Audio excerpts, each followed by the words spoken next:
International Media TV. Television that listens to you. Hi, I'm Johnnie Burrell. Welcome to the program.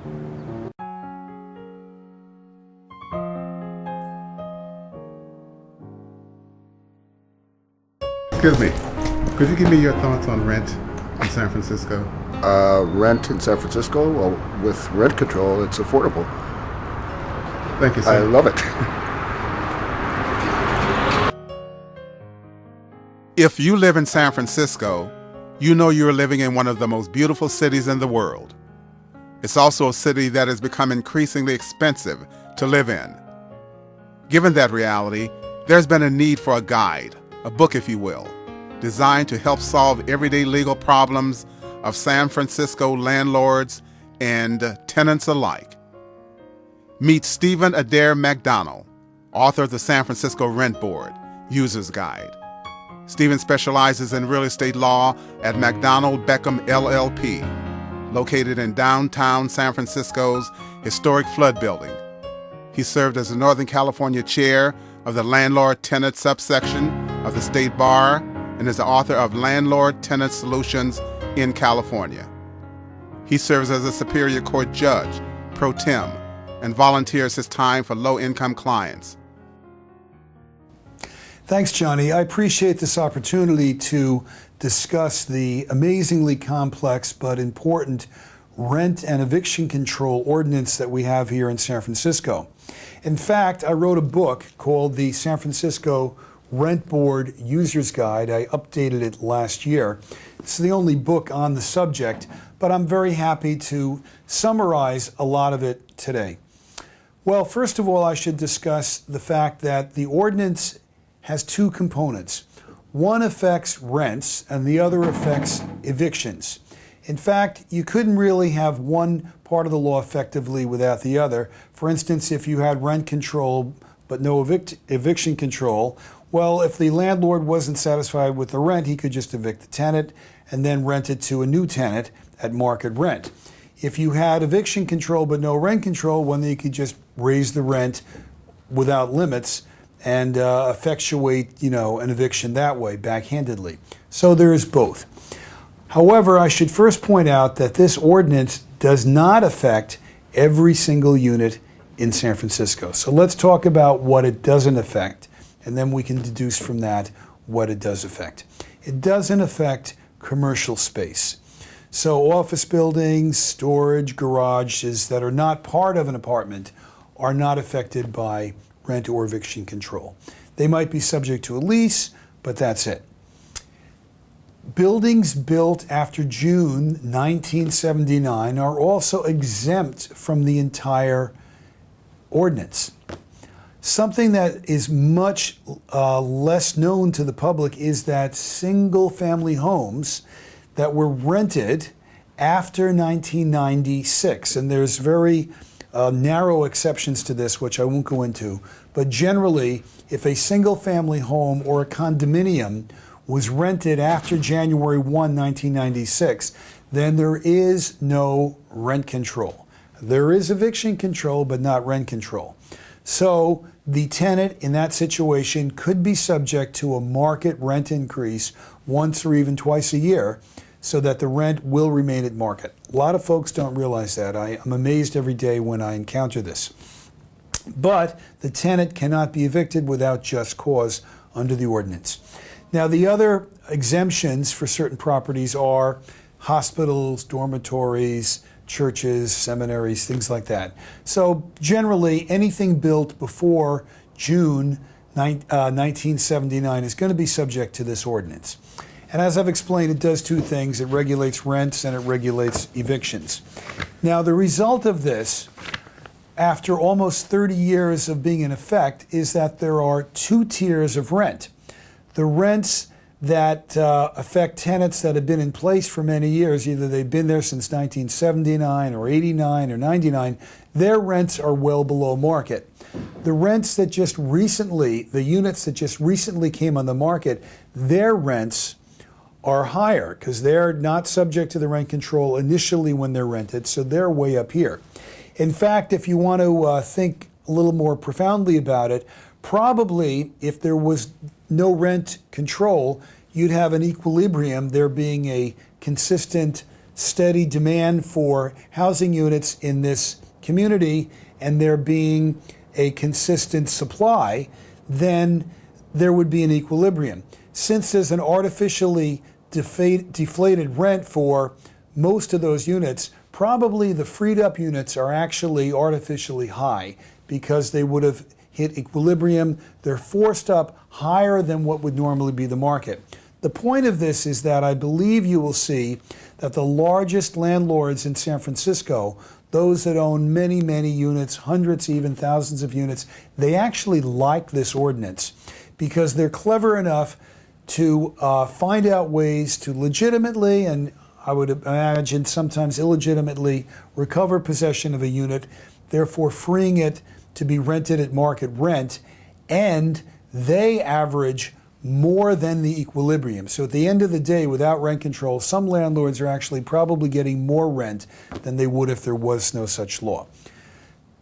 That having been said, let's talk about what goes on. Well, the inherent friction is between the landlord hoping to get a unit freed up, recover possession, and the tenant enjoying the benefit of that rent control, desperately sometimes trying to hold on to the unit. There is the economic friction. And in San Francisco, we have 15 just causes for evicting a tenant. The first 7 of those 15 just causes, in other words, a basis for an eviction, are that the tenant did something bad. They didn't pay the rent, they otherwise breached the lease, they created a nuisance, etc., etc. The other 8 justifications for a landlord to evict the tenant are some type of prerogative of the landlord. He wants to do an owner move-in, he wants to have his relative move in, he wants to remove the unit from housing because of the Ellis Act, etc., etc. Those actually now require substantial relocation money to the tenant. In San Francisco now, the landlord, if he wants to take advantage of one of those basis for an eviction, has to pay each tenant a little over $4,700 each, up to a maximum of 3 tenants per unit. So that could be $14,000.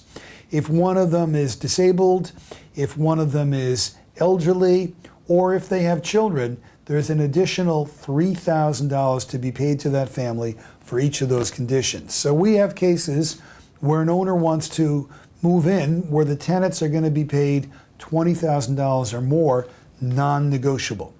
Now there's more, because the landlord actually has to prove that case. Whether it's the tenant was bad or the landlord's prerogative, the landlord has the burden of proving each of these cases. Let me give you an example of a non-payment of rent case.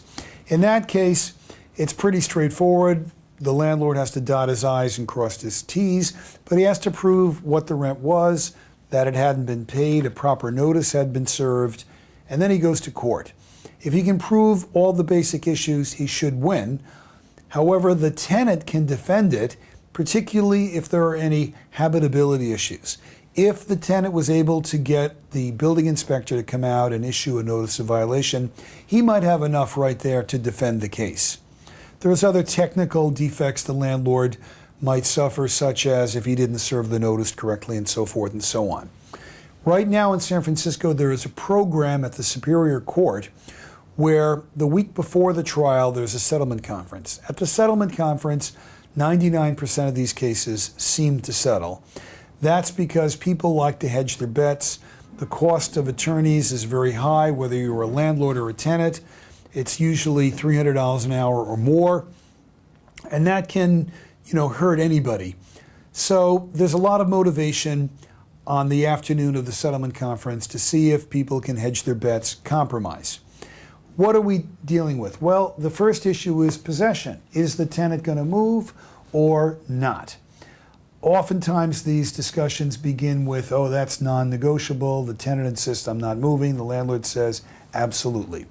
Then there might be a break an hour later when there's an agreement on, okay, if the other terms are satisfactory, I'll move. Or if the other terms are satisfactory, you can stay. Then we deal with the date and we deal with the financial considerations. Each case is completely unique. I've settled cases for $100,000 where the landlord paid the tenant. I've settled cases for zero and a rent waiver where, that's the typical resolution actually. Oftentimes the landlord is not really being rational if they think that they can collect on a judgment against a tenant. So the wisest thing to do typically is to waive the rent, focus on the move-out date, and resolve it on that basis.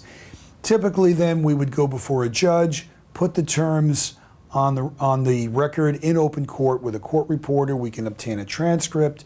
We also typically have an agreement signed by the judge if necessary. Then it's 100% enforceable. So that's a thumbnail sketch of a typical non-payment of rent case. Going to the other type of cases, let's say an owner move-in case. Well, there's many varieties of owner move-in cases. Let me give you a very simple one. Imagine you're a first-time buyer. You and your spouse or partner are working 2 jobs each. You inherited a little bit of money. You've got the down payment. You've found the dream little home or condominium that you want to move into. And you actually bought it for a little bit less than market because it's occupied by the tenant. Let me explain that. When we practice landlord-tenant law in this city, we have to be somewhat aware of the market factors because after all, this is what people are fighting about. They're fighting about the money, okay? So if a unit is empty when it's being marketed, my friends in the real estate industry tell me that it's worth 5, 6, 7, 8% more simply because it's empty. Why? Well, for one thing, the buyers can go in there and inspect the premises before they make an offer on it 24/7. They don't have to serve a notice on the tenant seeking permission to go in there, number one. Number two, they don't have to pay a lawyer to evict the tenant after they buy the property. Number three, the owner is going to fix it up, stage it even, clean it up, make it look really, desirable to the buying market. Next, the landlord, the new owner, I should say, he's the accidental landlord. He didn't buy it to be the landlord. He bought it to move in. The accidental landlord then doesn't have to worry about making a mistake and getting sued by the tenant. So there's almost a half a dozen reasons why the single-family home or even a unit in a multi-unit building is worth considerably more simply because it's empty. Okay, in the event that it's not empty, the buyer in that case is actually paid a little bit less. And so now he's dealing with evicting the tenant. He wants to move in. If he's a first-time buyer, he shouldn't have any trouble. I mean, culturally, this is literally the American dream. This couple scrounged, worked hard, got together an offer, closed escrow, and now they just want to move in. A lot of times, tenants in a home like that will say, hey, we're out of here, we respect your rights, we're gone.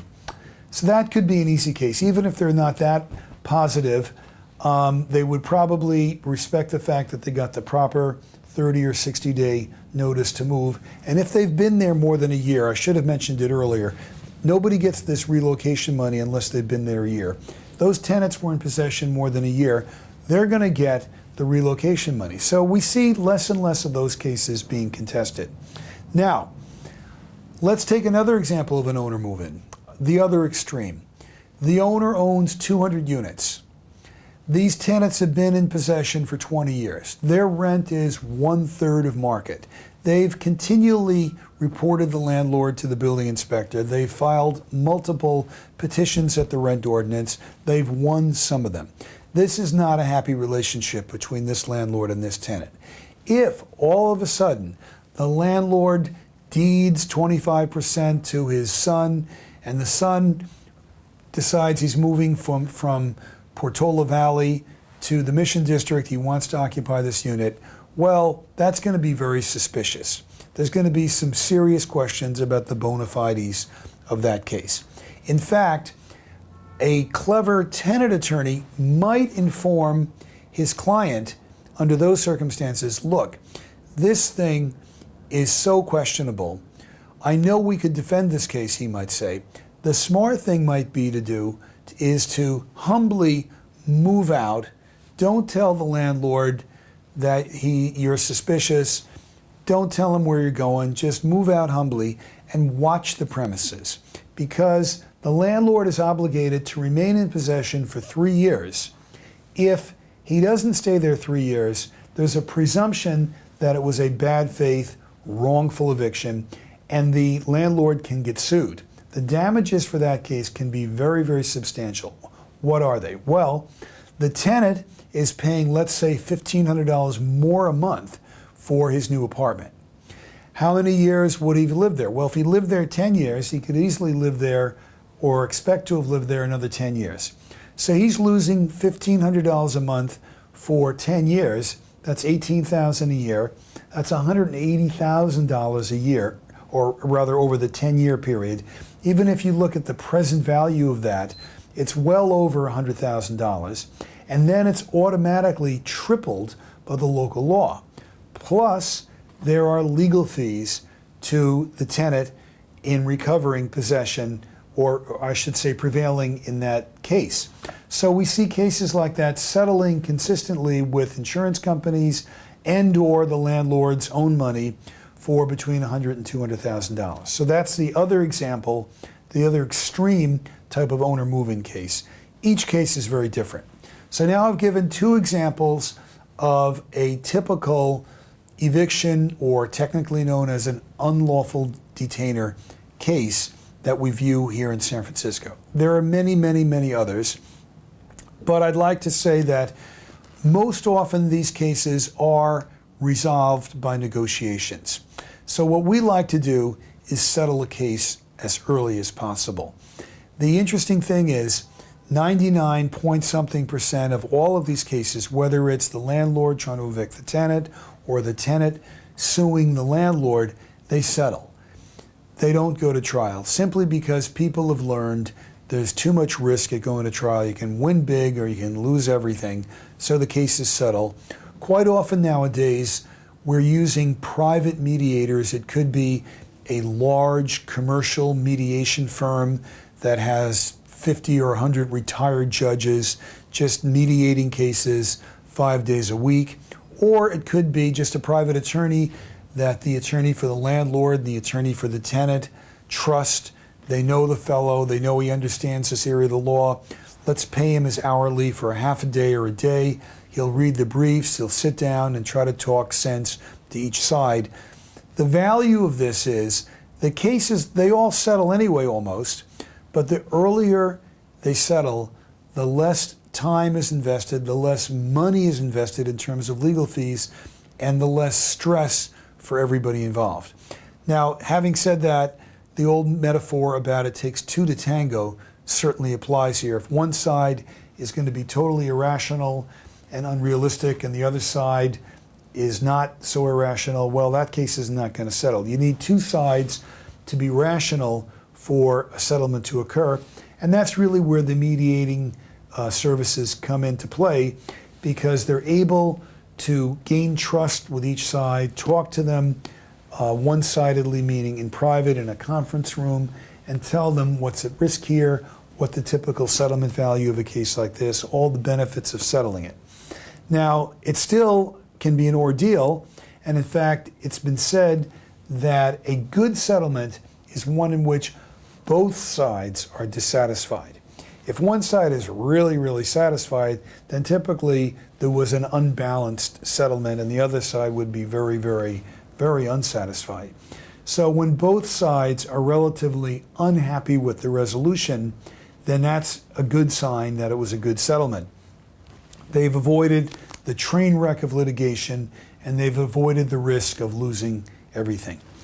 Now I'd like to go into some of the other types of litigation that are summarized in my book. We do know that, well, let's talk about the rent board itself.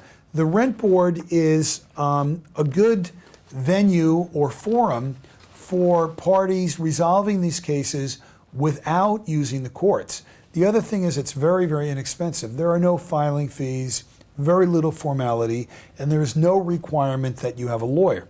Of course, in theory, you don't have to have a lawyer to go to the Superior Court, but in practice, you certainly do. I just took over a case today that a party had tried to litigate in the Superior Court for himself. He experienced frustration and dismissal after dismissal and a waste of a lot of time and money. So we're starting it over. So, but it's equally true that at the rent board, you definitely do not need a lawyer. I'd say 80% of the people that appear there do not have a lawyer. It starts by filing a petition. A landlord can file a petition. A tenant can file a petition. There is a website. I think if you just Googled San Francisco Rent Board, you'd get their website. My book has all of the contact information for the rent board. And then when you get to the website, they summarize the typical petitions that are filed, and they also actually provide the forms that you can download and fill out for a given dispute. Let's talk about one of the common petitions that's filed at the rent board. Diminished housing services. If the tenant feels that the landlord has failed to make a repair, failed to live up to his end of the bargain, either the garage has been taken away, or the heat is not working correctly, or one thing or the other, the tenant has a couple of choices. One is to withhold the rent and say that I'm not paying the full amount of the rent because I'm entitled to some legal reduction in the amount of rent due. That's a very, very risky way to go. I'll tell you why. Because the landlord can turn around, serve a 3-day notice to pay rent or quit, file an unlawful detainer, and the tenant might have to settle and be evicted or go to trial and risk being evicted. So that puts the whole residence in jeopardy. So it's something that tenants are wisely advised to avoid. So the alternative is pay the rent in full and file a petition at the rent board and state your claim there. There's no risk. You show up at the hearing, the landlord states his case, the tenant states his case, and the administrative law judge reviews the testimony, reviews the documentary evidence, and makes a decision. That judge might say, okay, I believe that there is a reduced housing service, and I'm going to grant a 5% rent reduction for the last 6 months. I'm going to keep this reduction in place until the repairs are made or whatever other remedy is ordered. And that becomes a final order unless it's appealed.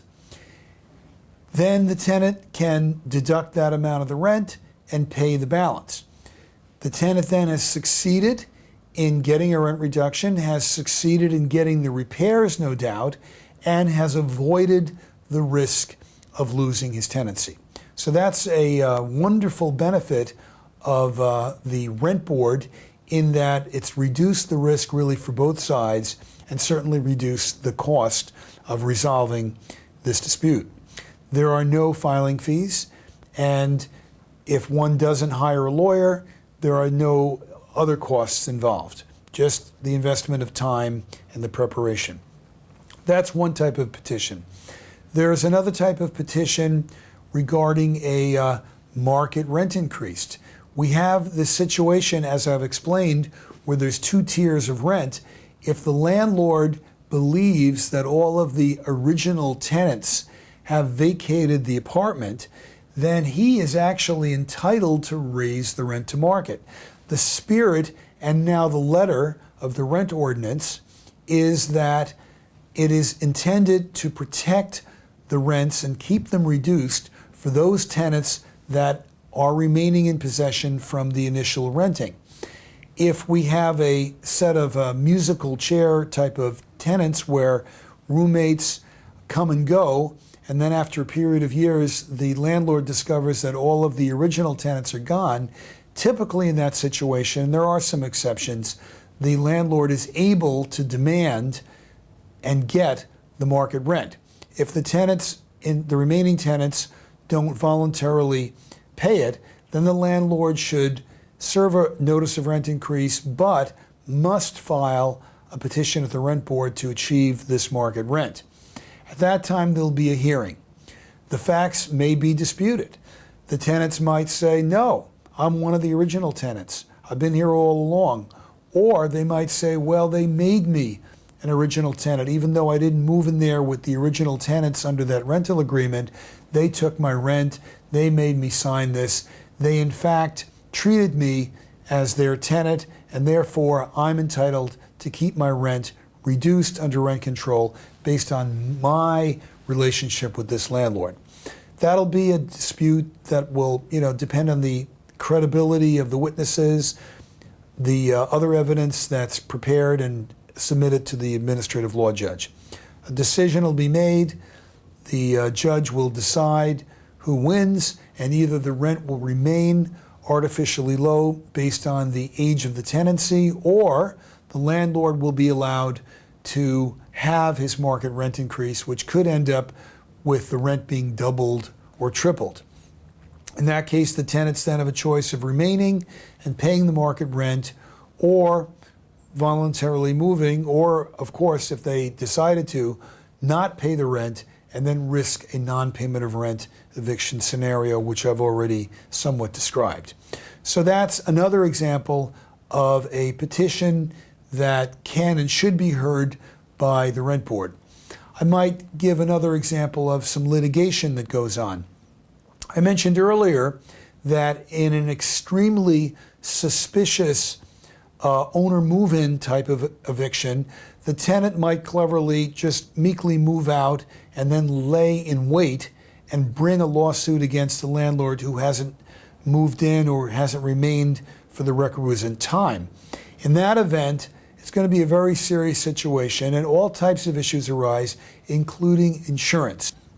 Now, in the matter of a wrongful eviction, the insurance can be a crucial issue, and if the landlord unfortunately has the wrong policy, he may end up making the settlement or paying the judgment out of his own pocket. So when we represent landlords, we strongly encourage them to have a very thorough, comprehensive policy for this type of case, including the words wrongful eviction, this type of language. It's very, very important so that in the worst case scenario, the judgment or settlement will be paid by the insurance company. There are many, many other variables that go into cases like this, and it would require much more time to explain.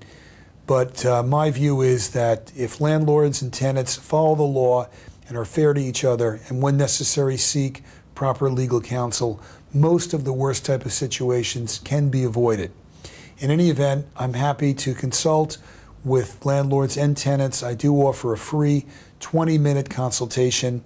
The information has been provided, my contact information, and I'm available 5 days a week for that purpose.